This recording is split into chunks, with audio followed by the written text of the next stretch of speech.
Boa tarde a todos, muito bem-vindos.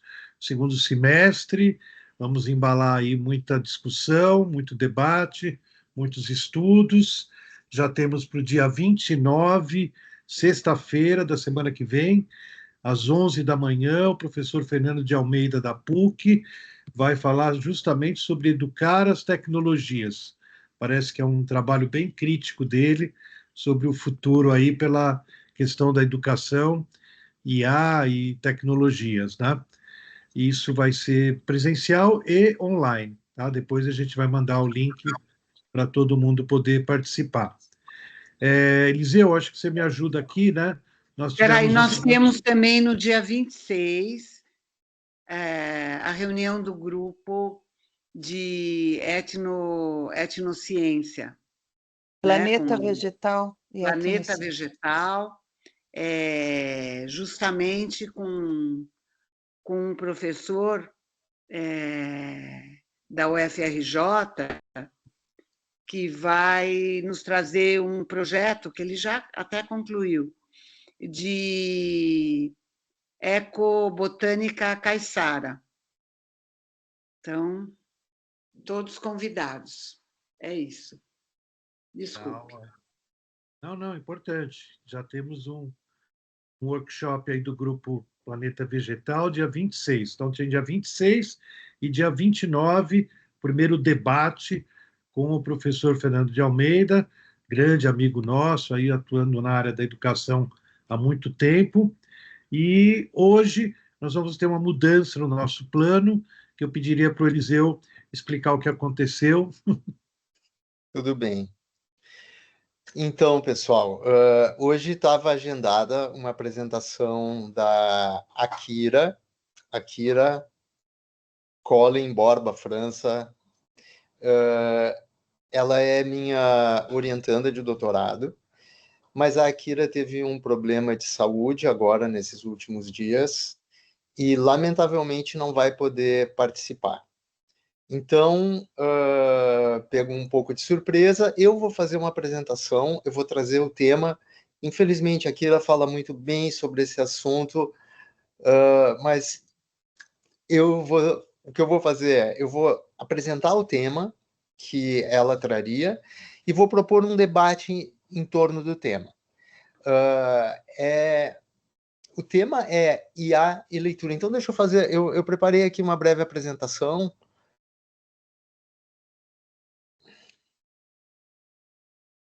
Só um instante.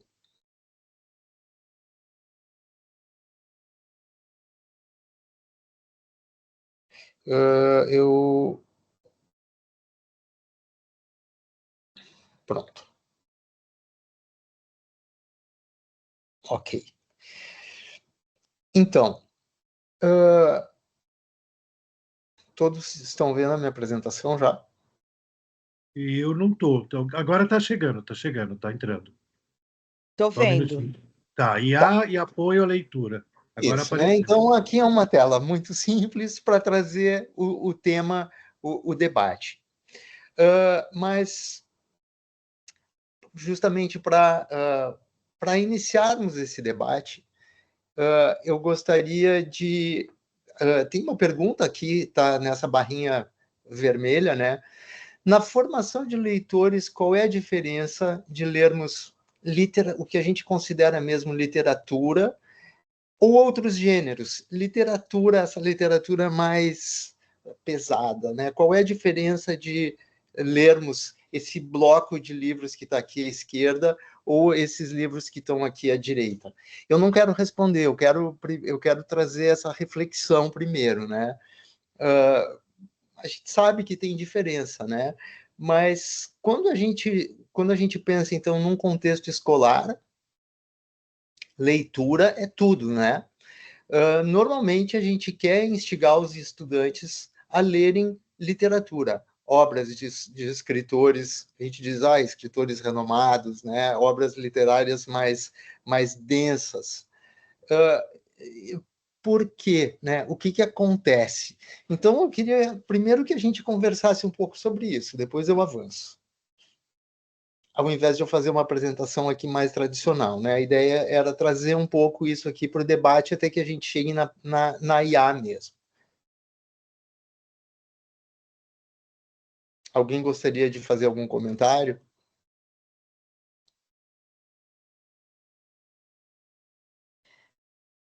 Eliseu, eu achei engraçado, talvez, quando você falou. Esse grupo de livros, literatura pesada,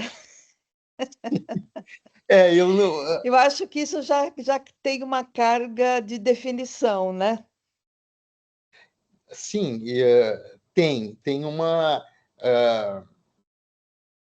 isso já é uma perspectiva, né, de como a gente, como eu vejo, mas de uma certa forma, assim, como a sociedade, como a gente compreende esse conjunto de obras de determinados autores, que são autores que se recomenda e se tenta fazer com que os estudantes leiam, né? E depois tem obras que, aqui a gente vê, tem um romance, ali tem um outro livro que é um livro de autoajuda, é um outro tipo de literatura, né? Aqui a pergunta é, até não querendo desmerecer ou, né, trazer mais mérito de um lado ou de outro, mas que diferença propriamente existe entre esses dois grupos, né? Uma diferença, assim, acho que quase óbvia, é o tipo de linguagem, que nessas obras mais, essas que eu chamei de pesadas, né? Literatura clássica, tradicional, a linguagem é normalmente um pouco mais difícil. Essas outras obras, então, do contrário, do ponto de vista linguístico, são obras mais fáceis de ler. Né? Mais alguma coisa, o que vem...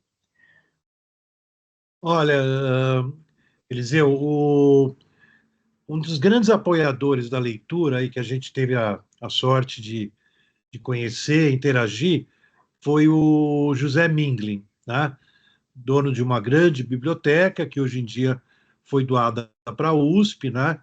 Com livros maravilhosos dessa literatura do lado esquerdo aqui da tela, né? Dificilmente ele teria textos do lado direito, mas é uma coisa maravilhosa, está lá na USP, o prédio tem o nome dele, da esposa dele, José e Gita Mindlin, né?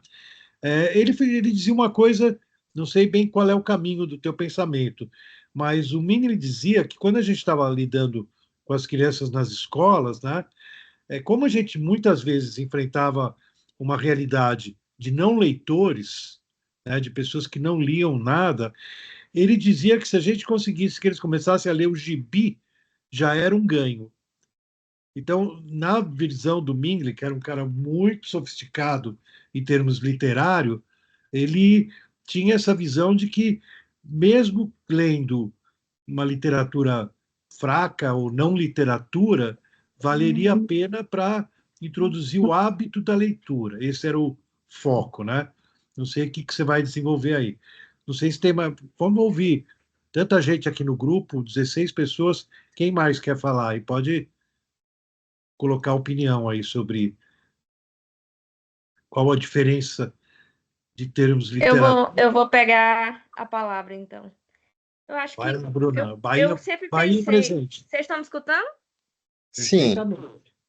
Eu acho que o que diferencia é que, por exemplo, um Tolstói, ele traz uma história com mais nuances, com mais profundidade, a relação humana ela é mais complexa. E esses outros livros, eles às vezes eles são quase prescritivistas, sabe? Como se tudo na humanidade pudesse ser resumido em alguns tópicos e acabou, transmitiu, e todos ficam satisfeitos, não tem mais nada a refletir. E eu acho que a literatura é exatamente o oposto. Você termina um livro com a sensação de que tem ainda muito mais a refletir. Então, acho que assim, a densidade está aí também. Muito bom, obrigado, Bruna. Bom, eu vou falar uma palavrinha, pode ser? Claro, por favor. Assim, uma coisa que eu sinto Eu sempre fui uma leitora voraz, aprendi muito cedo a ler, né? E adoro literatura. Então, assim, duas coisas. Acho que tomando um pouco do que cada um já falou aqui, indo para um lado mais, tem uma coisa do eterno na chamada alta literatura, que a história pode ter acontecido no século IX, e ela continua a ser, de alguma maneira, atual. Mesmo que tenha mudado muito a parte de contexto, etc. e tal, tem alguma coisa nela que é universal e eterno. Acho que é isso que, de repente, diferencia o lado esquerdo do lado direito do que está aí, na minha modesta opinião. Bom, muito bom. Bem, não sei se mais alguém gostaria de se pronunciar, de comentar. Eu acho Se não- eu estava pensando exatamente nessa fala da Ana, assim, essa coisa do universal, né, que é um dos critérios analisados do que é a boa arte de um modo geral, né? Assim, acaba sendo um critério de análise de outras artes. E a Ana, enfim, eu estava pensando nisso, mas aí depois eu pensei também, esses outros também apelam para algumas dimensões de universal, né? Amor, sexo, traição, enfim, coisas assim que tem alguma dimensão. Mas eu acho que isso volta, acho que a tua fala inicial, Eliseu, não sei, pelo menos para mim, dá a dica que está no nível da linguagem, assim, como que a articulação de linguagem ressoa com uma determinada sensibilidade estética que permite traduzir essas emoções de uma forma mais profunda, né? Quer dizer, os dois, em um certo sentido, tocam, né, mais ou menos em algumas questões universais, né?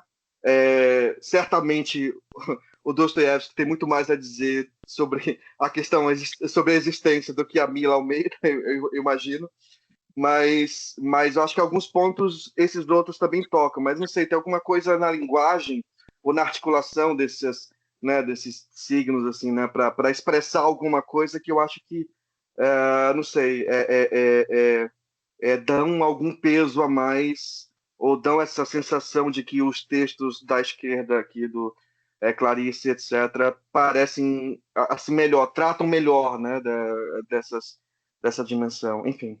Muito bom. Posso comentar mais alguma Claro, coisinha? por Que eu favor. acho que é a questão do. Eu brinquei com o pesado, né? Mais pesado e tal. Eu acho que tem o grupo da esquerda, né?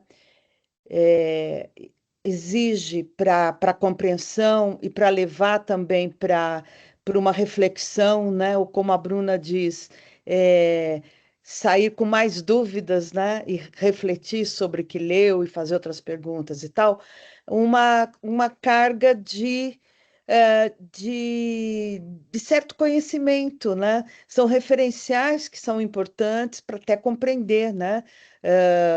Compreender o que pode ser, o que está presente nesses textos, sei lá, pensando nos dois autores russos, já tem, há referências que nem sempre a gente domina, né?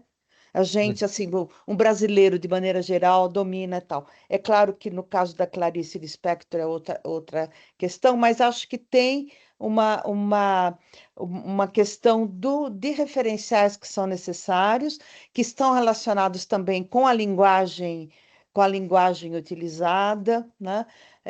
Com as questões que se coloca e etc. Muito bom. Bom, muito bom. Eu adorei aqui o panorama de ideias que vocês trouxeram, muito complementares, e acho que, de certa forma, todas contribuindo um pouco aqui na direção que eu vou seguir. Eu acredito em tudo, né? O Zé Luiz, pegando um pouco da fala do Zé Luiz, de que todas as leituras são importantes, né? E acho que isso é mesmo leitura no WhatsApp, né? Vamos ler mensagens, está valendo, qualquer leitura está valendo. Mas aqui nessa direção de porquê do interesse de se tentar pouco a pouco migrar em direção a essas leituras mais complexas, eu acho que aqui veio, né, nessas falas de vocês, vieram assim os elementos, os principais elementos, ou quem sabe todos, né? Mas eu vou trazer aqui um artigo. Esse aqui foi um dos pontos de início da proposta de tese da Kira. É um artigo da Science que fala sobre a teoria da mente, né? E o que é a teoria da mente? Eu coloquei aqui traduzir para facilitar esse slide anterior. Então, ela trata da capacidade humana de compreender que outras pessoas possuem crenças e desejos e que esses podem diferir das próprias crenças e desejos que nós temos, né? Eu vou voltar aqui para outra tela só para eu poder falar e não ficar não distrair tanto aquele texto. Essa ideia, então, de que pessoas têm outras maneiras, outras perspectivas, né? Isso está ligado à teoria da mente. E o que esses cientistas mostraram foi que pessoas que leem, eles encontraram evidências, né? Um artigo da Science feito com grupos de pessoas, grupos grandes de leitores, eles mostraram que as pessoas que leem literatura têm uma capacidade maior de compreender esses dilemas e essas perspectivas do outro. Justamente porque esses livros lidam com conflitos que são mais complexos, conflitos humanos, né, questões existenciais, que aquele conjunto de livros ali da esquerda não trata tanto, né? Acho que ali a Bruna falou, disse, são um pouco mais prescritivos, não deixam tantas lacunas também, né? A gente lê e a história se completa um pouco ali, sem que, do ponto de vista cognitivo, eu tenha que fazer tanto esforço para ir preenchendo lacunas, imaginando, né, caminhos que vão, vem um pouco assim, puzzle, né? Tipo, algumas vezes a gente está lendo um livro mais denso e ali se coloca como um quebra-cabeça que a gente aos poucos vai desvendando e colocando, montando a história aos poucos, né? Essa dificuldade de leitura, a complexidade dos dilemas, tudo isso faz com que as pessoas que leem literatura desenvolvam mais essa capacidade. Esse aqui foi o ponto de partida do trabalho da Kira. Ou seja, de uma certa forma, ele se justifica pelo fato de que temos que conseguir fazer com que as pessoas leiam mais literatura, conseguir melhorar o repertório dos jovens em termos de referências também. A Márcia falou um pouco aqui sobre referências que a gente não tem, quem sabe sobre a literatura russa, ou a vida na Rússia, mas na medida em que a gente entra em contato com essas obras, a gente também, aos poucos, vai tendo uma melhor compreensão, vai melhorando o nosso repertório, que nos permite também, né, ler outras coisas e ir melhorando nossa compreensão, interpretação sobre essas obras. Bom, muito bem. Agora vamos para o universo da IA e assim, o que trabalho é esse, né? Do ponto de vista de inteligência artificial, várias coisas a gente poderia fazer em relação ao apoio à leitura, mas um dos nossos pontos de partida são os sistemas de recomendação. É isso que a gente vê aqui na Amazon. Então, uma pessoa que lê um determinado livro e eu recomendo para essa pessoa outros livros. Então, do ponto de vista de recomendação de leitura, melhorar o repertório literário dos estudantes, a partir de alguns indícios, sejam esses indícios obras que essas pessoas já leram, ou características dessas pessoas, gostos dessas pessoas, a gente tem como fazer recomendações de leitura. Esse é o ponto de partida do trabalho. E isso é uma aplicação de inteligência artificial, essa sugestão de leitura a partir do que eu estou chamando de indícios. Como a gente vê que a Amazon faz aqui, né? Eu seleciono um livro, eles me mostram vários livros parecidos aqui embaixo, tem até páginas de recomendação em que eu tenho uma página inteira ali construída, sempre com itens que são itens que supostamente, né, eu desejaria ter. Bom, agora voltando para o espaço da educação e da leitura, isso que a gente está vendo aqui, essa é uma plataforma que foi desenvolvida por um ex-aluno meu, o Otávio, que Zé Luiz, Ana e Márcia talvez conheçam também o Otávio.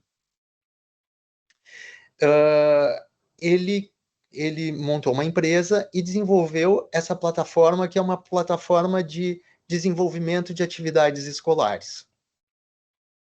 Então, cada uma dessas caixinhas, dessas 3 caixinhas que a gente vê aqui, são atividades propostas por professores em diferentes disciplinas. E algumas dessas atividades podem estar relacionadas à literatura, à leitura, leitura e interpretação de textos, escrita de uma maneira geral, e assim por diante. Aqui está uma das maneiras de se trabalhar na plataforma. Então, o aluno entra na plataforma. Essa aqui era uma atividade de respostas a perguntas sobre um determinado livro. E aí, vejam que aqui do lado, a gente tem uma seção de recomendação de materiais, de leituras. A ideia do trabalho da Kira era, né? Trabalhar justamente em cima dessas recomendações, a partir de atividades que o aluno estaria fazendo. Para que a gente conseguisse isso, né? Despertar o aluno para determinadas leituras que estejam no nível de leitura que esse aluno é capaz de fazer, né? Bom, muito bem. Mas nisso, a gente pensando agora assim sobre IA, que é o tema aqui do nosso encontro e debate, é interessante que a gente pense que funções de IA complementares a gente teria de apoio à leitura. Aqui eu falei muito sobre recomendação, mas se a gente vai para a literatura sobre como a IA tem sido utilizada hoje para apoio à leitura, a gente vai ver algumas outras coisas. Mas começando pela recomendação, que era esse tema que eu estava falando, então, a IA, ela pode sugerir textos, livros, né, obras, enfim, que estejam relacionados a um tema estudado, a um determinado tópico que pode ser de interesse. A IA também pode ajudar a localizar obras que estejam em diferentes níveis de dificuldade, pensando, então, que temos diferentes níveis e tipos de leitores. Essas sugestões, elas podem ainda ser modeladas de acordo com os interesses e histórico que a gente tenha de leitura dessas pessoas, mas ela pode ser usada para ainda outras funções, se a gente pensa em apoio à leitura, como, por exemplo, na simplificação de textos. A gente sabe que existem textos, é possível comprar até, né? Por exemplo, eu posso comprar uma versão Romeu e Julieta simplificado, né? Um texto mais fácil de ler. Então, a IA, ela pode fazer isso, mas ela poderia ser usada também para reescrever apenas partes de textos. A gente pode imaginar, né, essa função em que nós não temos, quem sabe, uma obra inteira reescrita. Se a gente estiver em meio digital, alguns trechos que podem ser difíceis, a IA poderia entrar em cena e simplificar, não toda a obra, mas algumas partes, né? Bom, explicações de termos técnicos, jargões em palavras, em terminologia mais simples, ou produzir versões resumidas para apoiar a compreensão inicial dessas obras. Eu vou um pouco mais adiante. A IA ainda poderia ser usada para se fazer leitura guiada. Isso quer dizer o quê? Eu organizo o texto em etapas, eu destaco pontos-chave.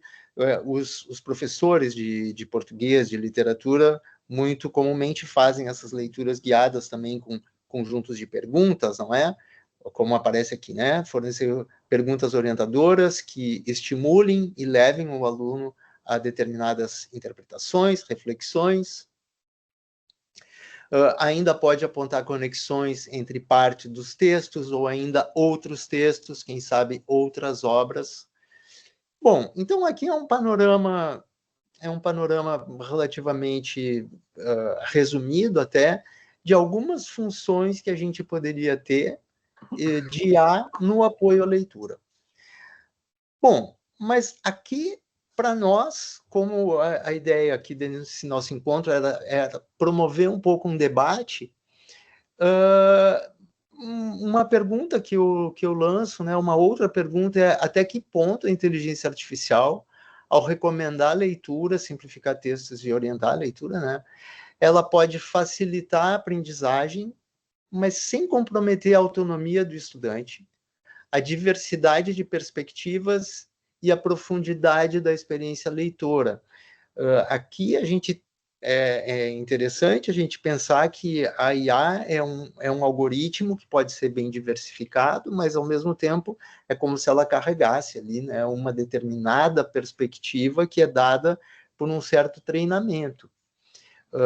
E isso se reflete também em interpretações que ela pode trazer, etc. Então, aqui eu jogo essa pergunta para o debate. Vamos ver o que vocês gostariam de dizer a respeito. Cleiton já levantou a mão? Opa, já. Boa noite. É um prazer estar aqui. A pergunta eu poderia responder nesse momento, assim, pelo que vem na minha mente, que ela levaria a responsabilidade, a princípio, para o programador de IA na hora dele escrever o algoritmo. Ou seja, eu acho que seria legal se ele tivesse essa visão de história da tecnologia, de história da ciência, que ele tivesse essa visão educacional, porque aí ele poderia, com essa visão, ele ter conseguir fazer um ajuste mais assertivo nesse caminho. Eu acho que poderia ser uma resposta. Aí eu não sei, está aberto aí para quem vocês acreditam que pode ser. Obrigado. Eliseu, Oi, em relação a isso, quando você estava até falando, eu fiquei meio preocupada, porque eu acho que um ponto é a pessoa se bater com o texto, assim, inclusive, às vezes, você se deparar com parágrafos que você tem que ler várias vezes. E aí eu não posso deixar de lembrar daquele vídeo do Clóvis de Barros dizendo: você tem brio? Na hora de ler, você tem brio? Você vai ler esse negócio até você entender, meu amigo. Então, acho que talvez a IA, recorrer sempre à IA, pode facilitar a compreensão, mas não é uma compreensão genuína se a pessoa não tem essa experiência de ter que ler várias vezes, sabe? A experiência da dificuldade eu acho que ensina muito também. Muito, muito bom, Bruna. Obrigado pelo comentário. Mais alguém gostaria de comentar? Andréia, Paula. Oi, boa noite, tudo bem? Tudo bem? Então, eu sou professora, né, na universidade, a gente está vendo o uso indiscriminado dos estudantes, assim, da IA para resumir artigos, para escrever os textos deles, etc. Então, eu diria assim, do ano passado para cá, houve uma mudança drástica, sabe? É impressionante, assim, você vê em pouco tempo o que aconteceu em termos de apropriação dessas tecnologias e de como isso influencia na leitura. E aí eu vejo dois problemas, eu vou falar do contexto, mais ou menos, né? Para responder essa pergunta, do que a gente tem agora. Não estou falando das possibilidades, estou falando do que a gente tem agora. Conversando com os estudantes, tanto mais velhos, assim, de 20 anos, vamos dizer assim, então na metade do curso, na universidade, né? Quanto adolescentes estão fazendo ensino médio, sabe? Tem 16 anos, 17 anos. Como o processo educacional é muito conteudista e os professores não modificaram, muitas vezes, as suas metodologias, né? Eles entendem que essas tarefas de leitura são um peso, um fardo, entendeu?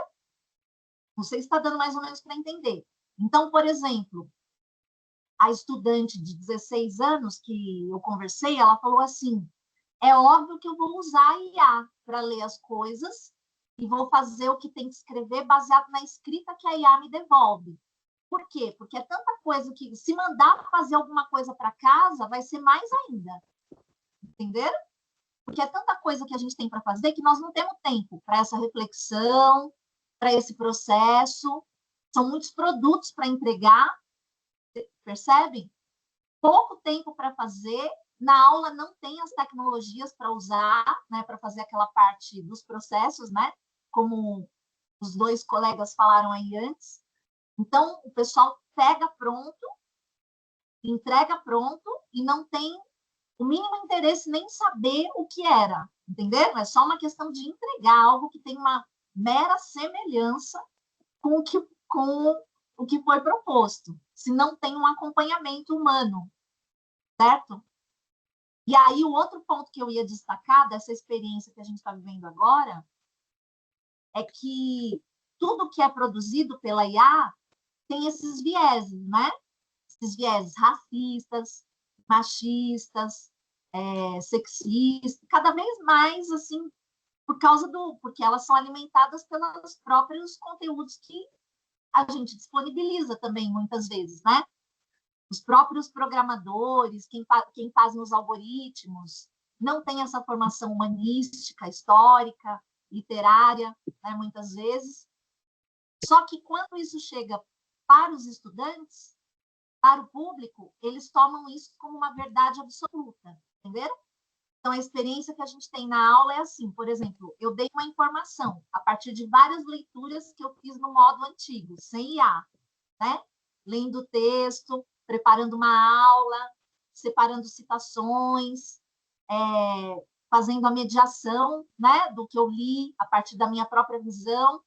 E aí, se os estudantes estão com qualquer dispositivo na mão, eles já consultam o Google e se lá tiver uma vírgula diferente do que você falou, eles te contestam com base na resposta que está lá. Entenderam? Que não tem fontes, muitas vezes, né? E essa tem sido uma experiência bem interessante, que é questionar os estudantes. Fala assim, mas de onde veio esse texto? É o primeiro texto que você está pegando, que foi produzido por IA? Quais são as fontes que ele está citando? Deu para entender, mais ou menos, as questões que a gente está colocando? Sim. Uhum. Tem essa tarefa do ser humano de problematizar também, né? Qual é a linguagem, de onde vieram as fontes. E a última coisa que eu ia falar desse processo aí, desse diálogo, né, que nós estamos enfrentando, humanos e máquinas, é que os textos que são usados, né, de referência para os estudantes, que são esses textos sem fontes, de todas as leituras que a gente pede para eles, muitas vezes, sem referências, etc., a linguagem deles também é padronizada. Então, mesmo um texto de literatura, vem tudo em tópico. Não sei se vocês já perceberam, né? Vem, assim, as respostas da IA divididas em tópicos, simplificadas em tópicos. E aí, o que acontece? Os estudantes reproduzem os tópicos, entenderam? Às vezes, nem o preenchimento dos tópicos, só os tópicos mesmo. Mas, quando a gente pede para eles fazerem uma escrita sem olhar uma escrita e uma leitura sem olhar nessas tecnologias, eles continuam reproduzindo essa linguagem dos tópicos, sabe? Uma linguagem meio padrão que está sendo pasteurizada. Então, só relatei do momento atual, não falei dos potenciais, né? Mas falei da situação que a gente está vivendo, que eu acho importante a gente considerar, porque isso vai ter um impacto ainda na próxima geração, nesta geração, em 3 gerações, mais ou menos, que estão coexistindo, né? Essas de pré-adolescentes, adolescentes jovens adultos e recém-adultos, assim, vamos dizer assim. Obrigada. Obrigado, Andréia. Eu levantei a mão porque eu ia comentar aqui algumas coisas, mas eu vi que a Márcia também quer falar. Quem sabe tu falas antes, Márcia, e depois eu Ok, comento. já abri meu microfone, né? Então, essa questão de orientação, né, eu acho que simplificar textos, isso daí talvez até seja possível com competência e tal, né? Agora, isso de recomendar, orientar a leitura e assim por diante, isso sempre me preocupa bastante, porque aquele exemplo que você colocou, está procurando um livro, né? Aí vem uma indicação com os parecidos, né? É claro que isso é importante quando a gente está fazendo uma pesquisa, é sempre bom saber quais são os irmãozinhos ali, né? Que estão falando coisas parecidas, etc.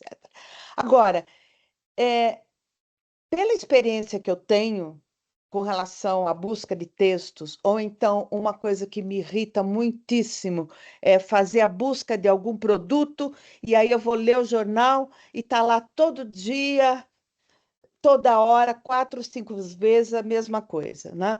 Mas essa é uma coisa quer dizer, isso daí vai levar, eu acho, leva a quê?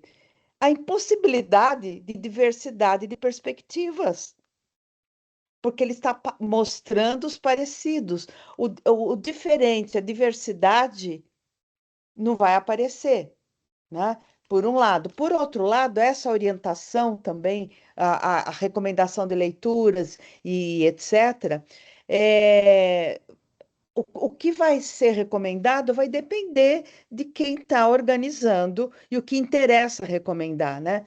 Eu acho que o exemplo do Golfo do México, que agora virou Golfo da América, né? Porque decidiram que é assim, né? Renomearam um acidente geográfico que por tradição tem um determinado nome, né? Eu acho que é um bom exemplo de como as coisas podem ser enviesadas, né? Também. Então, acho que a questão de recomendações enviesadas, aquilo que interessa, e, por outro lado, recomendações de coisas parecidas que vai dificultar a diversidade.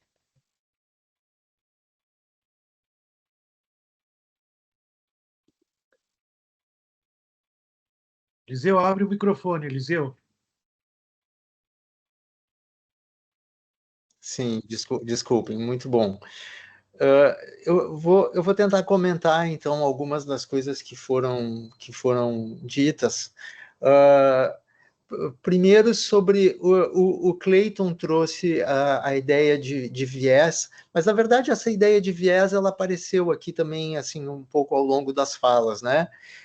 De que os algoritmos têm um viés e que os programadores um pouco assim injetam, né, esse viés na maneira como eles constroem os algoritmos. Mas aqui eu acho que é importante a gente entender, pensar um pouco em como a IA, de certa forma, ela é um pouco diferente de um algoritmo, de um programa tradicional. Num programa tradicional, a gente programa e parece que ele responde assim de maneira muito direta, né? Faz isso, ele vai e faz. A IA, ela funciona muito em cima dos dados que são usados para treiná-la. Então, o que a gente ensina a IA é assim, te comporta agora de acordo com esses dados. E aí ela vai engolir aqueles dados, e aí esse viés é produzido porque o viés está nos dados.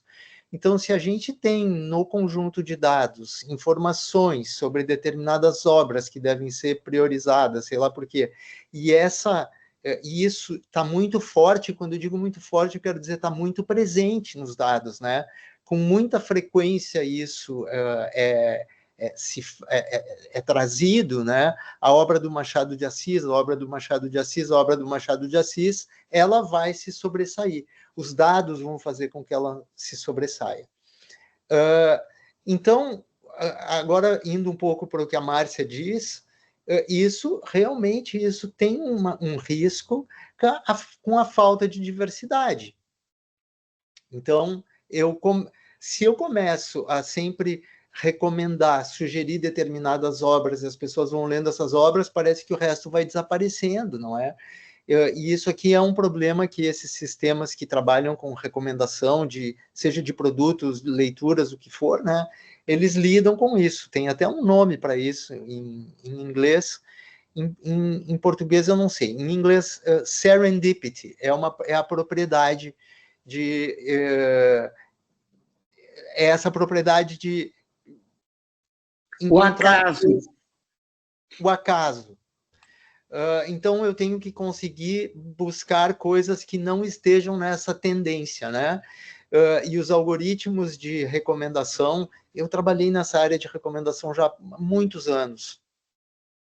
Os algoritmos mais antigos, eles justamente, de vez em quando, assim, de maneira quase aleatória, eles saíam daquela tendência maior e eles iam buscar coisas que estavam nas beiradas, assim, para tentar conseguir fazer pela Amazon, né?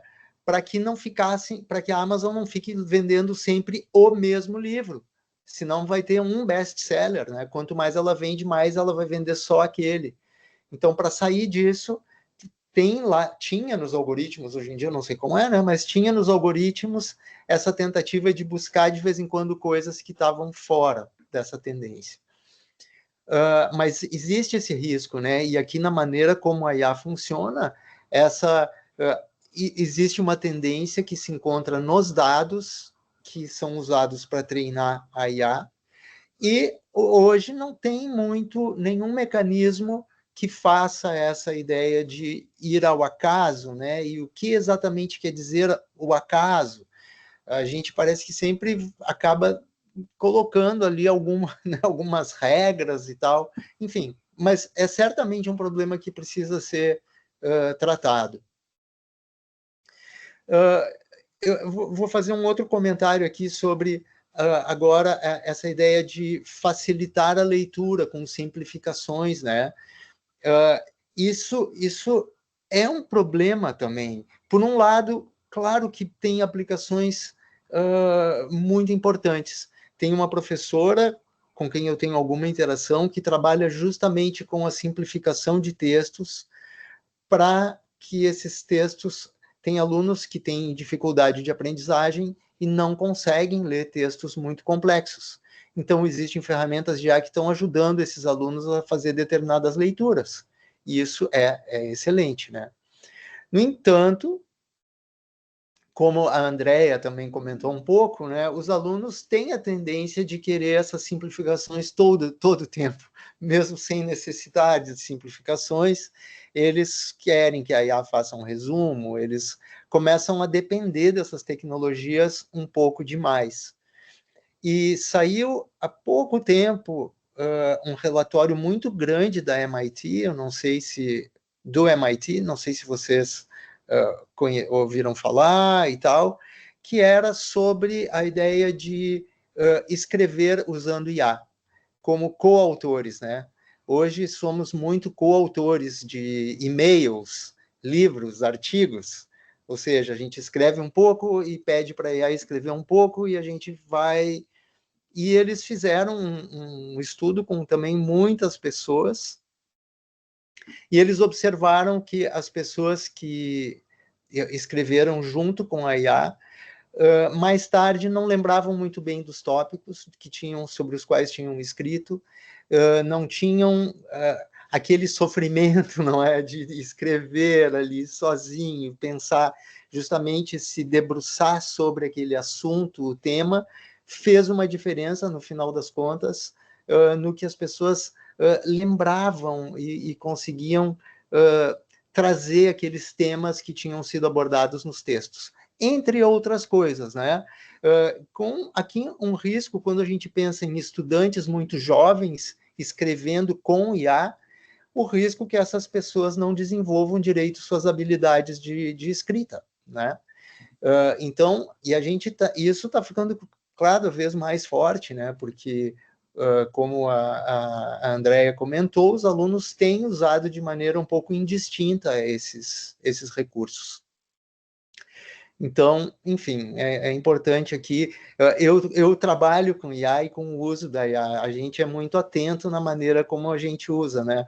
Não quero dizer que a gente seja isento desses problemas, mas a gente vai tentando fazer com que pensar nas tecnologias e no uso de maneira que esses problemas todos sejam minimizados.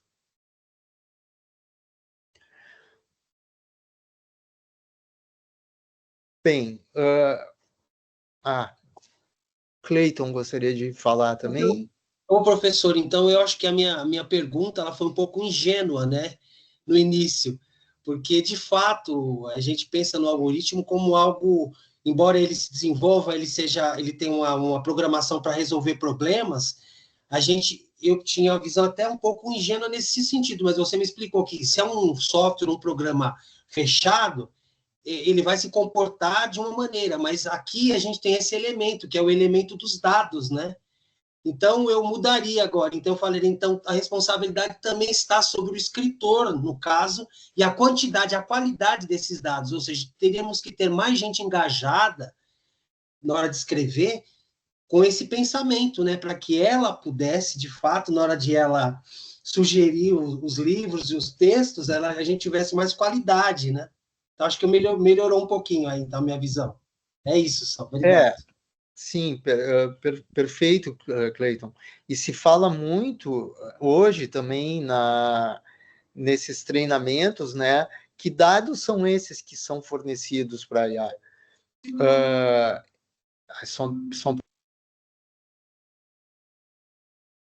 Microfone, Eliseu. Sim, desculpem, é que a minha Alexa estava me dando um aviso aqui, eu só pedi para ela. A tua IA está te censurando. Exato. Então, eu agora perdi o fio da meada. Eu estava falando dos dados, né? Então se fala muito nisso, em curadoria de dados, né? Que dados são esses que são fornecidos para a IA? A gente tem um pouco a impressão de que os dados que foram fornecidos nessas versões, agora, as versões, nem sei se a gente pode chamar iniciais, né? Mas o ChatGPT e companhia, que pegaram a internet toda e jogaram ali, assim, né? Ali tem coisas muito boas e coisas não tão boas, mas se fala muito disso, da importância de que se faça uma curadoria para que se entenda melhor que dados são esses que estão sendo fornecidos. E aí, de novo, né? Assim, é que a gente não consegue escapar, porque que curadoria é essa e quem faz isso? Porque quando a gente vê, a gente coloca uma tendência também. Que tendência seria essa? É difícil. Ana. Abre o microfone, Ana. Microfone. Aberto.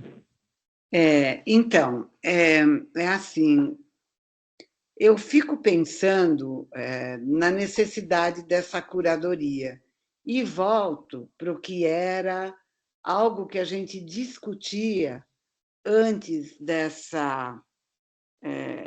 antes de programas do tipo do ChatGPT, etc., aparecer, né? Que já era um problema. A gente já tinha um problema ali. Agora que se joga a internet inteira, então, esse problema está multiplicado não sei por quanto, né? Mas já havia toda uma situação muito complicada. Só um segundo, está tocando a porta, Zé Luiz? Zé Luiz, de repente, o nosso porteiro não ia largar enquanto... Desculpem. Que é o seguinte, você vai para oferecer alguma coisa e tal, e quanto mais complexo, mais você precisa de inteligência humana, de repertório, de coisas que a Márcia e a Andrea Paula e tal já falaram. Quer dizer, você tem que ter alguém produzindo esse material com critérios. Se vocês puserem quais são esses critérios, talvez, mas aí eu não sei como é que vai ser esse público que receba esse material. Olha, esse material foi selecionado pensando nisto. Por exemplo, em algo sobre questões de raça, ou questões de etnia, ou questões de não sei o quê, por pessoas que trabalham com isso. Isso ajudaria em alguma coisa, Eliseu? Aí eu vou te jogar uma pergunta, sabe? Essa curadoria dependeria de critérios. Esses critérios poderiam ser passados para quem consome esse material, sabendo onde eles estão pisando? Isso é possível? Isso seria ético, mas não sei se isso é factível. Eu não sei se as pessoas entenderiam. Enfim, é isso. Ana, eu não sei se eu peguei bem a pergunta, se a ideia é que isso fosse feito nos dados que são usados para treinar a IA. É isso? Deixa eu pensar. Não, porque aí o público que vai receber esses dados teria que saber desses critérios. Não só por quem está produzindo material para IA, mas para quem está recebendo. Sim. Bom, esse material selecionado pela IA. Vamos ver se a minha resposta vai adiantar. A maneira como esses grandes modelos funcionam hoje é assim. Esse grande conjunto de dados, que são textos, né? A internet toda, ou enfim, mas grandes conjuntos de textos são fornecidos para a inteligência, para esse modelo. É um modelo de rede neural, na verdade, um tipo de rede neural, tá? Então, eles pegam esse conjunto gigantesco de dados, treinam essa rede, por estatística, ela vai conseguindo identificar caminhos ali que são frases que fazem mais sentido, que são mais lindas e tal. Ela funciona um pouco... eu não sei se vocês sabem exatamente como ela funciona, mas sabem esses mecanismos, um mecanismo um pouco mais simples, mas que vai nessa mesma direção. Quando a gente começa a fazer uma busca no Google e a gente vai colocando livros sobre Brasil e o Google vai preenchendo sugestões ali para a gente completar a frase que a gente está fazendo a busca, é um caminho parecido que a inteligência artificial usa para ir completando a partir do que é mais óbvio ou frequente a partir da entrada que a gente deu, da pergunta que a gente fez. Bem, mas por que eu estou dizendo isso? Porque esse modelo, depois de treinado, ele é estático, ele não faz mais nada. Ele é aquele ali, para todo mundo, para todo o planeta. Então, a maneira como ela está feita hoje se eu faço uma pergunta aqui, ela vai responder. Ela não responde, Ana, exatamente da mesma maneira para ti, porque lá nos caminhos que essa rede neural segue, ela tem divisões ali que eu não sei qual é a aleatoriedade que eles colocam, né? Mas em algum momento ela pega um caminhozinho diferente e ela já vai construir, né, uma resposta que é um pouco diferente. Então, textualmente, as respostas muitas vezes têm o mesmo teor, nem sempre, né? Mas quase sempre vão ter o mesmo teor, escritas de uma maneira diferente. Mas é esse modelo que é estático, e ele foi criado a partir daqueles dados. Então, é por isso que eu digo, para que ela se comporte de alguma maneira diferente, não tendenciosa, ou sei lá, o que eu preciso fazer é fornecer um conjunto de dados diferente. Quem sabe um conjunto de dados em que, se eu preciso aumentar a evidência ali dentro nas respostas, por exemplo, de textos que tratem de problemas relacionados aos africanos que vieram ao Brasil e uma grande parte da nossa população que é negra, o descendente dessa população que veio de lá. Eu preciso aumentar aqui nos dados esse conjunto, porque é por frequência, é por estatística. Então, quanto menos tiver, menos vai aparecer nas respostas. Então, esse viés, né, o bias, ele vem dos conjuntos de dados. É isso. Na maneira como as IAs funcionam hoje, né? Quer dizer, ela cava dentro daquele universo imenso que já é tendencioso e que não teve nenhuma curadoria. Exato, que já é tendencioso. Por isso que eu falei, né, que se fala muito hoje de que se tenha uma curadoria de dados mais controlada, porque os primeiros modelos, né, o ChatGPT, ele pegou tudo. Eles pegaram tudo, sem que ninguém soubesse, tanto que o The New York Times está processando a OpenAI porque eles pegaram todo o The New York Times para treinar o ChatGPT, e eles conseguiram mostrar isso, não sei com que evidência, né? Mas eles mostraram isso, e estão pedindo sei lá quantos bilhões de dólares, né? Mas a OpenAI não quer nem saber, está ficando cada vez mais rica e daqui a pouco, se tiver que pagar, paga. Né? Ética ali na criação. Espera um pouco, Eliseu, não tem ética nenhuma, mas como a turma diz, o bolso é onde mais dói. Agora é o New York Times, mas depois podem vir outros, e uma hora ele vai falar, peraí, acho que eu preciso mudar um pouco meu modelo de negócio. Certo? Mas sabe o que acontece, Ana? Acontece que o que está feito. Eles não precisam mais de ninguém.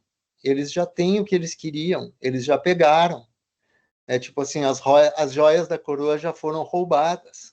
Eles não precisam de novo do acervo da New York Times. O treinamento da rede deles já foi feito. E agora eles têm aquilo que é assim, né? O conhecimento da humanidade está ali com eles. Então, mas um conhecimento da humanidade sem muito critério. Tem as joias e tem os lixos, aos montes. Sim, também. Claro. Então, de repente, é o que a Andréa Paula fala. Com a educação, a gente tem que desenvolver na meninada senso crítico para saber o que eles estão recebendo. Claro. Mas é uma via de mão dupla aí, porque... Sem dúvida, sem dúvida. Enfim, que a Andréa Paula está pedindo também vez. Desculpa, André, eu não vi que tu estava pedindo também para falar, por favor. O microfone está fechado, Andréia. Estava ouvindo vocês aqui, aproveitando também. Mas eu acho assim que a questão da Ana é muito importante, e eu acho que a sua resposta muito interessante, né, que vai na direção de o que a gente pode fazer para desnaturalizar esse tipo de produção, né? Desnaturalizar, contextualizar o que foi feito e que já não tem volta, né? Explicar como foi feito, que vai ter essa e essa característica, porque assim, o que a gente chama de, o que a Open, etc., chama de conhecimento da humanidade, não é o conhecimento da humanidade. Vamos falar a real, né? Como diz a Chimamanda Adichie, são as histórias que circulam no mundo, as que têm dinheiro e poder para poder circular. Ela, que é uma escritora nigeriana, ela fala assim, ó, lá no Perigo da História Única, ela fala assim, a gente recebe muito mais histórias, por exemplo, estadunidenses, né? Circulam muito mais livros da literatura estadunidense do que da literatura nigeriana, porque eles têm mais poder político e dinheiro para fazer essas histórias circularem. Então, o tipo de dado que foi ali posto não é o conhecimento da humanidade. Essa é a primeira coisa, né? É o conhecimento que estava produzido digitalmente por dentro do nosso contexto de relações de poder de alguns grupos. Então, acho que a gente precisa se perguntar, e eu pergunto para você, como a gente pode organizar esse processo de desnaturalização desses dados, de explicar de onde eles vieram, vai além de uma curadoria. Porque na curadoria você tem que explicar, olha, escolhemos isso e isso, esses são os profissionais, etc, etc. Mas desnaturalizar o processo do que já foi criado, que influencia, inclusive, nessa curadoria. Desnaturalizar o processo do que é de recurso físico que é utilizado para fazer essas IAs, por exemplo, que afeta o meio ambiente, que gasta energia, não só a informação, mas toda a cadeia de produção, do trabalho escravo, da apropriação dos direitos autorais, toda essa contextualização. E aí a pergunta que fica é como fazer isso e como criar IAs alternativas que você se alimente de outros dados, né? E que sejam geridos não só por essas grandes empresas, mas por grupos independentes, por exemplo. Que isso possa ser uma rede de universidades, por exemplo, né? Que você tenha... Porque nós, como educadoras, como educadores, a gente vai ter essa tarefa de contextualização, né? De mediação, de desnaturalização. Mas o problema que eu vejo não é só trabalhar com o que está posto, é como a gente pode fomentar e formar grupos, formar jovens para produzir outro tipo de inteligência, entenderam? Outro tipo de algoritmo, outro tipo de sistema físico que subsidie essa inteligência. Porque do jeito que está posto, para mim, de cabo a rabo está errado, entenderam? Desde a concepção, da gestão, do que foi alimentado, e os nossos estudantes pegam isso como sendo uma verdade absoluta, um apocalipse que a gente está escravizado e não tem como mudar, entenderam? Então, essa é a pergunta, como poderíamos fazer? Será que só essa lógica estatística que está posta, esse modelo de linguagem, ele é o único que existe?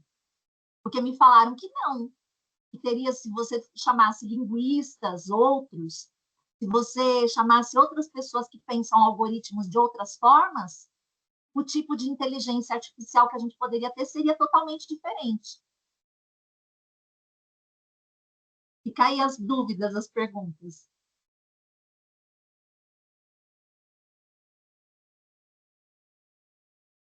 Eliseu está pensando? Eu acho assim, a Andrea tem uma pegada bem radical, e pode ser, Andrea, pode ser que surjam outras opções. Agora, existe uma realidade que a gente vive, tá certo? Que nem as redes sociais, Andrea, elas não nasceram, o Twitter, o velho Twitter, ele não nasceu de uma mega empresa, Andrea, nasceu de um grupo como eu e você, que começamos a organizar manifestações usando uma rede social que chamava Twitter, tá? Hoje em dia virou X, é outra história, tá? Mas ela foi se desenvolvendo, crescendo e deu no que deu. Você entende? Você vai dizer para mim, você lembra da Primavera Árabe, Andréia? Então, a Primavera Árabe foi muito alimentada, mobilizada no Egito, na Tunísia, na Turquia, pelo Twitter, pelo velho Twitter, né? Então, não é assim, não foi totalmente predestinado como as coisas foram acontecendo. Mas você tem razão, elas aconteceram e elas estão aí estabelecidas de uma certa forma, né? Eu queria voltar a alguns pontos, eles que foram debatidos, né? Que eu acho que a gente vai poder voltar ao longo do semestre para poder ver alguém que possa, né, pegar alguns pontos que foram, por exemplo, essa questão que foi falado, como é que a Ana falou, não é, da pessoa que vai fazer curadoria, né? Moderação, auditoria. Agora nós estamos aqui no Brasil na lei da regulação, né? Então, eu acho que tem uma série de palavras, né, que estão ligadas, que tem alguns grupos políticos aqui no Brasil que chamam de censuras, né, que eu não concordo, né? Mas a gente está vendo a questão da adulterização, né, das crianças, né, que vai precisar regulação, né? Então, eu acho que tem algumas coisas que vão exigir da sociedade criar mecanismos de controle, né? do mesmo jeito que o Eliseu falou, por exemplo, a questão do racismo, né? As próprias redes, né? E agora a IA, né? Foram tentando descobrir como escapar do racismo, né? Na medida que a sociedade tem muito racismo, né? Então esse racismo começa a se transpor para a rede, né? Agora, não sei, voltando à tua pergunta que está na tela, eu queria dizer assim que eu particularmente, Eliseu, eu acho que é, o auxílio, por exemplo, na escolha de livros, né, com a Amazon, por exemplo, pessoalmente me dei bem. Você entende? Algumas sugestões que eu recebi, somente no começo da Amazon.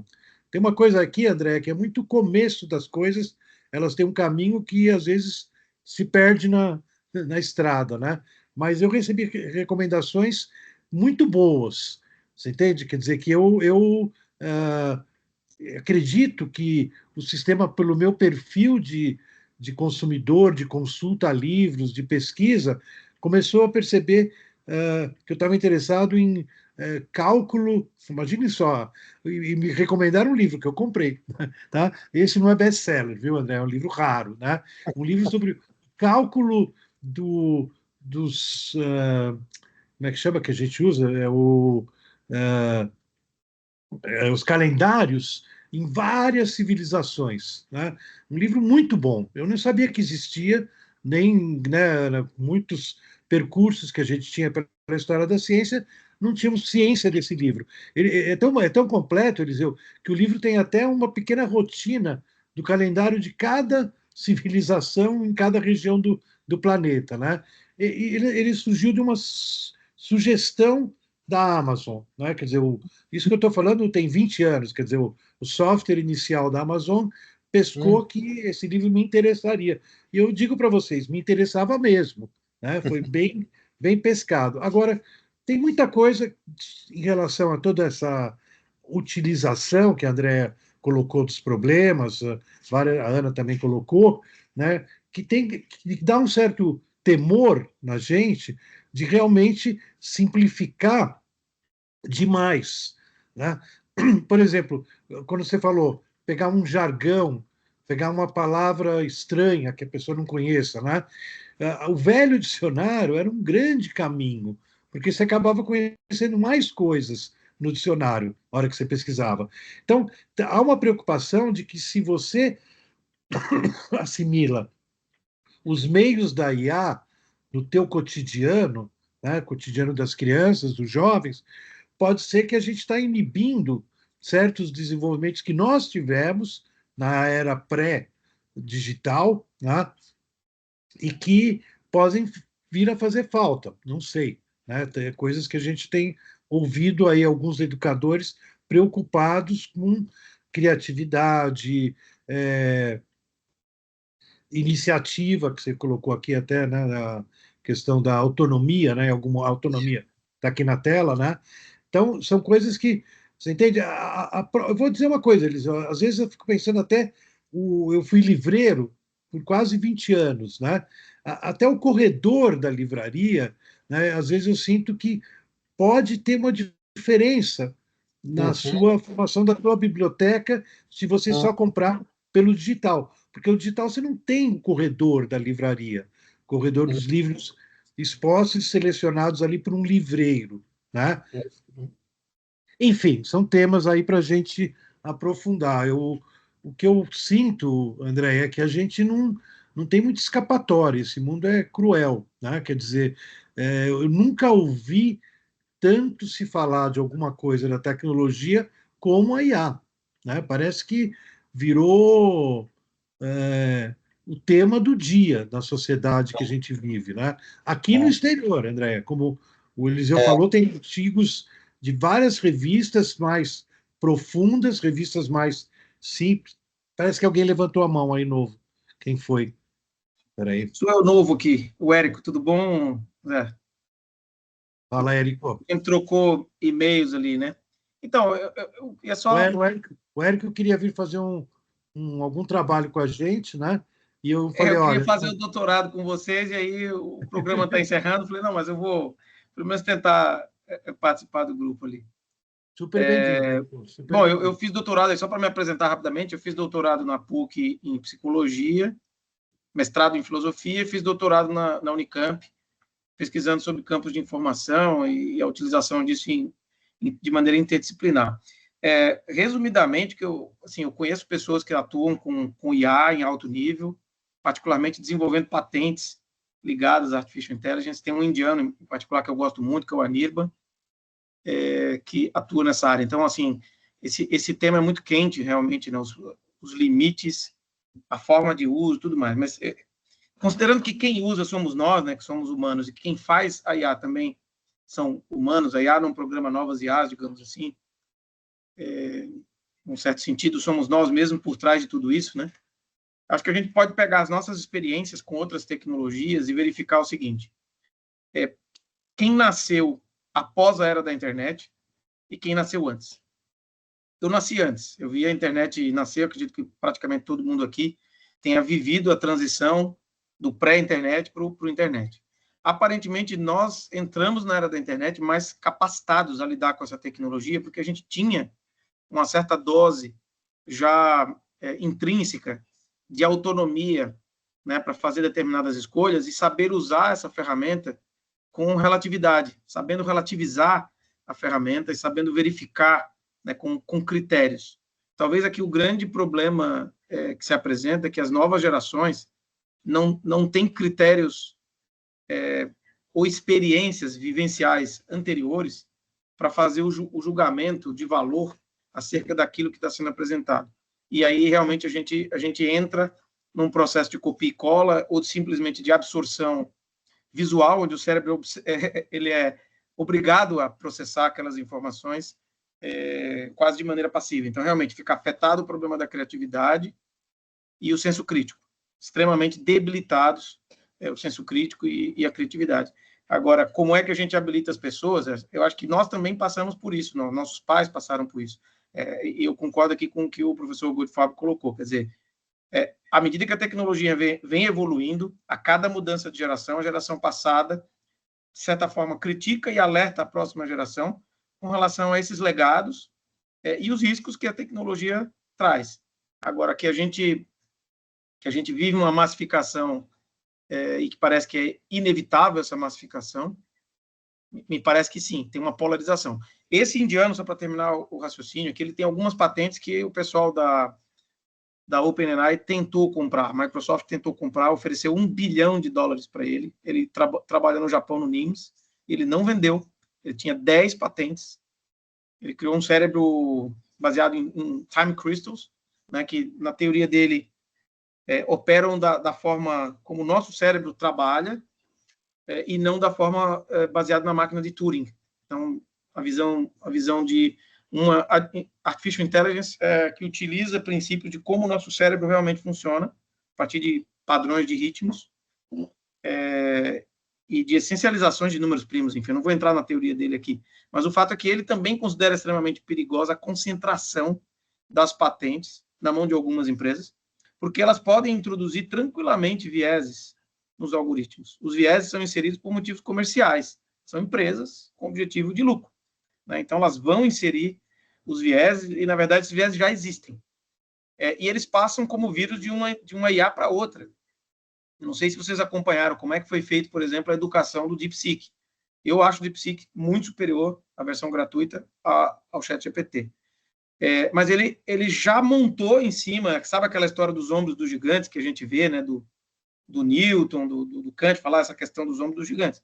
Eles se apoiaram em cima do ChatGPT, eles consultam o ChatGPT primeiro em relação a todas as consultas, mais tudo aquilo que eles têm, e aí eles elaboram a resposta em cima disso. Então, quer dizer, esse processo do viés parece que já está também replicado entre IAs, porque uma se apoia na outra para construir a própria aprendizagem.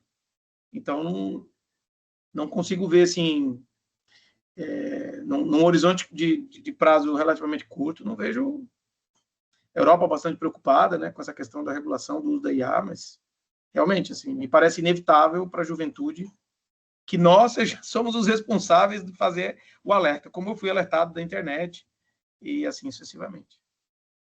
Desculpa se me alonguei. Não, foi ótimo.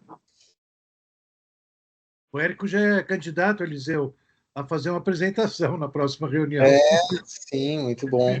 Chegou chegando. Parabéns, Érico. Eu quero saber mais essa história do hindu, porque você sabe que só para fazer justiça, né? O Turing é um personagem que eu gosto muito, me interessei bastante por ele, né? E o Turing tinha uma coisa que era, a gente conhece a máquina de Turing, né? Que deu no computador e tudo mais, mas tinha o oráculo de Turing, né?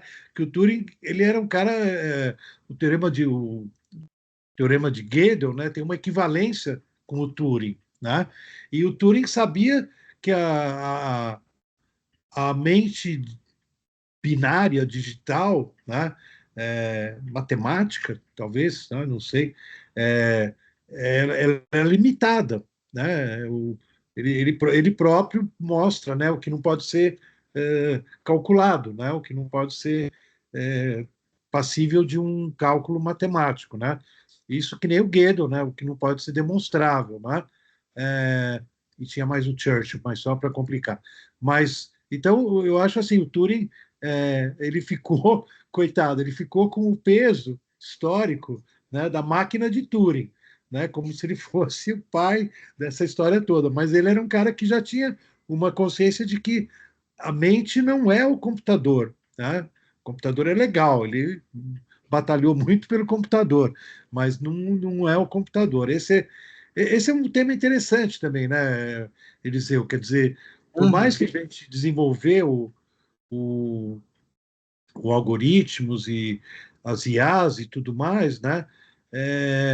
Eu me lembro, assim, só eu gosto de lembrar certas figuras que orbitaram o início do nosso trabalho aqui no Brasil na história da ciência, né?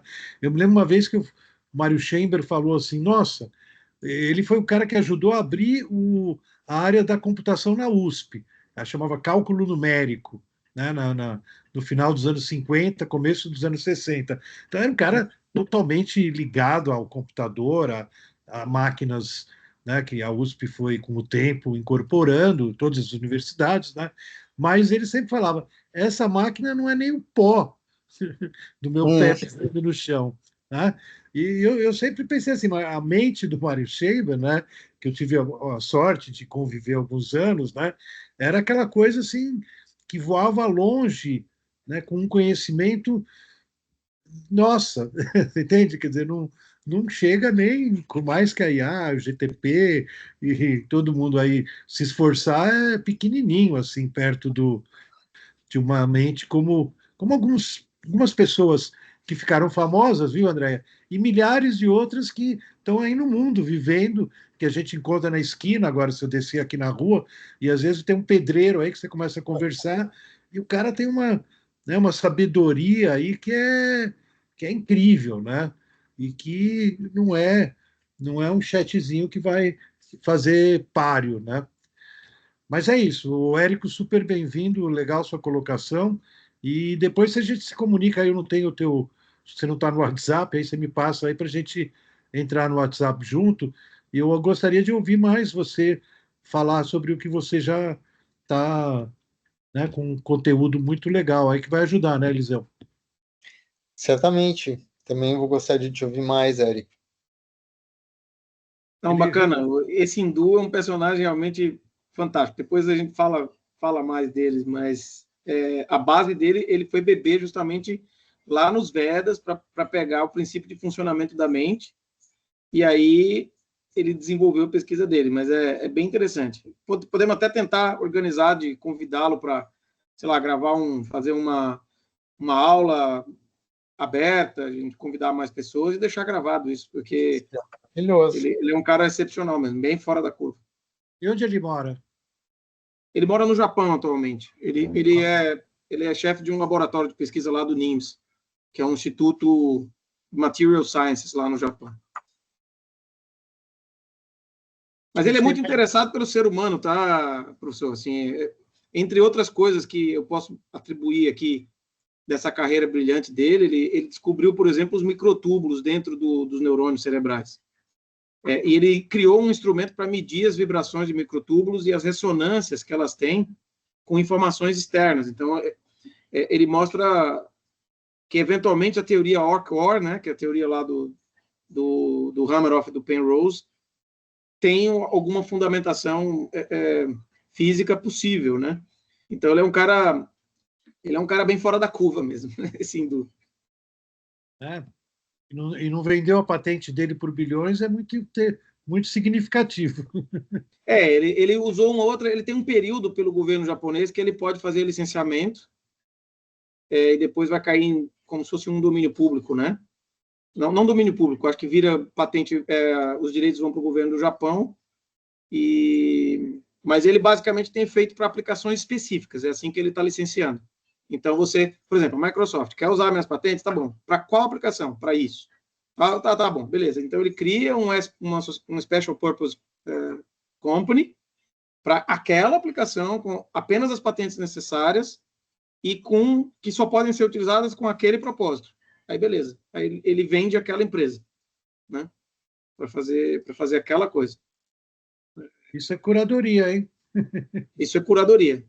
Isso é curadoria em alto nível. Bom, vamos lá, a Andréia vai falar e nós estamos chegando no final, Eliseu, já estamos aqui com 1h30. Perfeito. Fala, Andréia.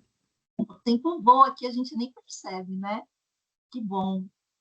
Então, eu achei muito interessante o que o Érico falou também, e aí eu acho que, juntando o que a Márcia e a Ana tinham falado, mais a outra moça aqui, que é a Bruna, né? E o outro moço, Clayton, eu acho que ficam, assim, mais ou menos 2 grupos de perguntas, assim, para a gente, né? Um grupo é sobre essa questão da curadoria e da alimentação dos dados no modelo estabelecido de IA, sabe? Curadoria, alimentação dos dados, desnaturalização, explicar o processo, fazer a mediação, que é dentro dessa realidade que o Zé Luiz falou. Olha, essa é a realidade que está dada, o que podemos fazer diante disso, certo? Na realidade atual. A outra questão que eu falei, e o Érico trouxe mais elemento aqui para essa questão, é assim, que outros modelos de inteligência artificial, né, e o Zé Luiz colocando Turing aí também agregou isso, né, que outros modelos de IA podem ser construídas para além desse modelo que está estabelecido, né?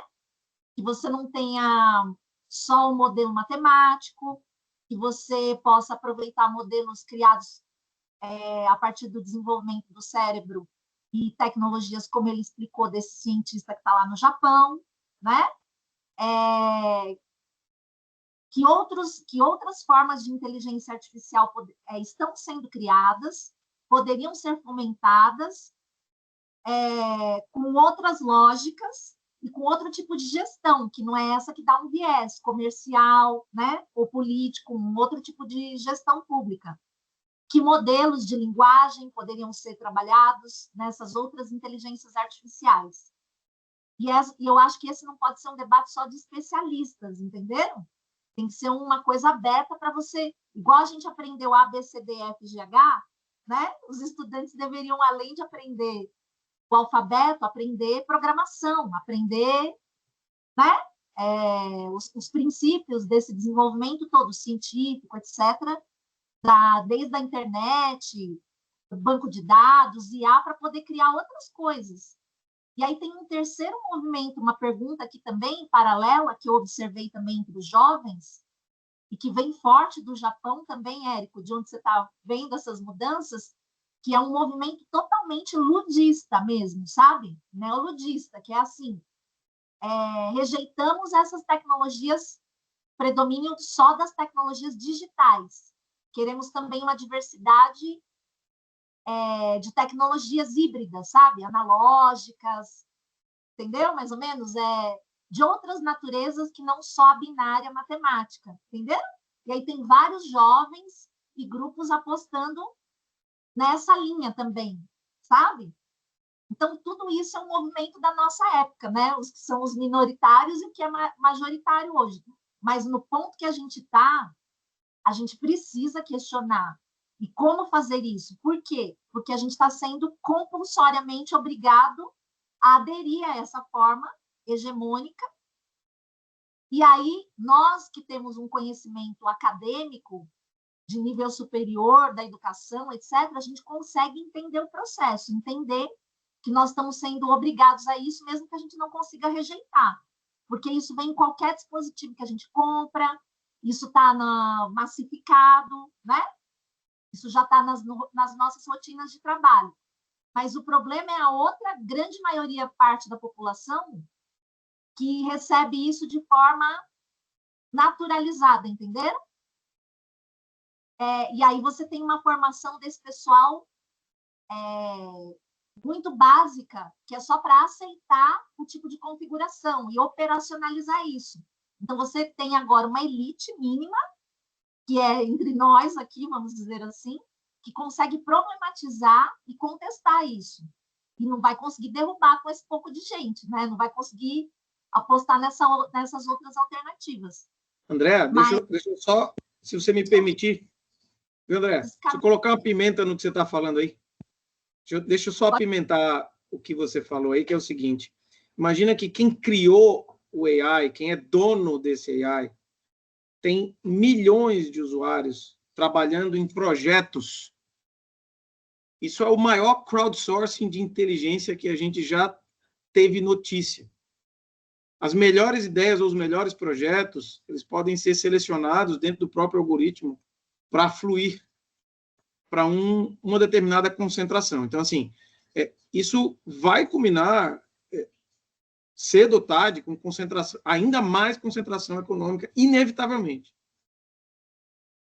Porque o dono do IA, ele tem todos vocês, eu e sei lá mais quantos pesquisadores do mundo todo trabalhando para eles, ele vai vendo a média, vai vendo o que excede a média, e ele consegue fazer a seleção. Digamos que ele tem o desvio padrão das inteligências.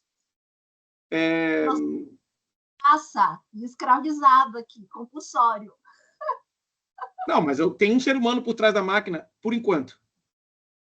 Por enquanto. Vamos lá, gente. Estamos um pouco avançado no tempo. Cleiton quer fazer um último comentário para passar para o Eliseu para fechar. Perfeito. Queria agradecer, sempre é muito bom, sempre o tempo é curto, porque o tema é muito pertinente, né, com o momento que a gente vive. É só uma provocação para o futuro, um dia aí, de repente, a gente falar sobre essas duas coisas que eu vou falar agora. Primeiro, foi constatado que a editora Spring fez um livro por IA, e a IA fez várias referências a citações fantasmas. Você vê uma empresa extraordinária do ponto de vista de edição, né, de material científico, cometeu essa falha, e verificaram, ficou super chato e tal. Parece que é um livro de mais de 1000 páginas aí. Numa dessa aí, por exemplo, uma curadoria usando esse material para fazer treinar a máquina já ficaria complexo. E a segunda é que muitos talvez, não sei mensurar, escritores estão usando muito a IA, e 3 ou 4 essa semana foram descobertos pelos seus leitores. Os leitores identificaram que a pessoa deixou um trechinho lá do GPT, alguma coisinha da resposta. Aí a escritora falou, não, o livro foi feito por mim, mas eu apenas passei ele na IA para dar uma ajeitadinha, enfim. Então, essa provocação que eu acho que tem a ver com todo esse debate, né, também, do quão essas informações chegam para a gente, quando a gente vai fazer uma pesquisa, quão confiáveis elas são ou não. Era só isso, obrigado, eu falo bastante, show de bola, obrigado. Valeu. Eliseu, passar para você aí, queria agradecer muitíssimo a tua provocação, você preparou tudo hoje rapidinho, né? Espero que a Kira esteja bem e possa se juntar ao grupo futuramente. E, Érico, você já está convidadíssimo. Manda um e-mail com o teu celular aí para a gente combinar um bate-papo no mês de setembro. Por favor, Eliseu, olha a sua. Não, eu também, eu gostaria de agradecer aqui a participação de todo mundo. Foi bom a provocação para mim de rapidamente tentar organizar aqui o pensamento e colocar essas provocações para vocês, e ouvir todo mundo também a respeito desse tema, com o qual eu estou trabalhando com a Kira, eu acho que nos ajudou também a avançar em algumas questões. Obrigado mesmo, e nos vemos muito em breve aqui num próximo encontro, então. Obrigado.